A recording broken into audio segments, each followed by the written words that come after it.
এই যে বাঘাযতীন আলাপ এই উদ্যোগটা নিয়েছে 3 দিনব্যাপী যে ইন্টারন্যাশনাল বেঙ্গলি থিয়েটার ফেস্টিভ্যাল হচ্ছে, তাদের এটা প্রথম বর্ষ, তারা বলছে আরও করবে আগামী দিনে। তো এই ব্যবস্থাপনা বা এই উদ্যোগ সম্পর্কে যদি 2-4টে কথা বলেন।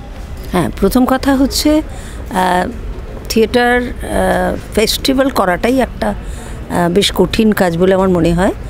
তার উপর আন্তর্জাতিক যদি নাট্যোৎসব করা যায় সেটা তো অন্য ধরনের একটা অসুবিধার মুখোমুখি হতে হয়, যে এত মানুষকে ইনভলভ করা, তাদের নিয়ে আসা, তাদের ব্যবস্থা করা, এবং সবচেয়ে বড় কথা হচ্ছে তাদের নাটকটাকে আমাদের কলকাতা শহরে মানুষদের সামনে তুলে ধরা, এটাই তো মূল লক্ষ্য।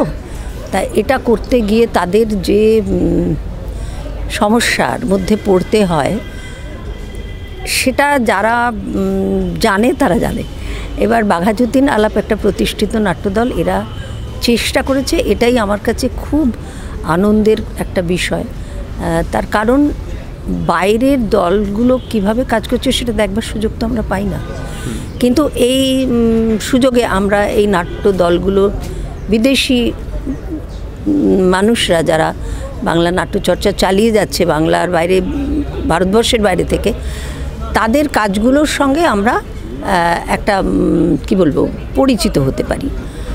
যারা এটা করতে আসছে তাদের জন্যও আমার অনেক শুভেচ্ছা, আর যারা এই কাজটাতে হাত দিল তাদেরকেও আমার অভিনন্দন।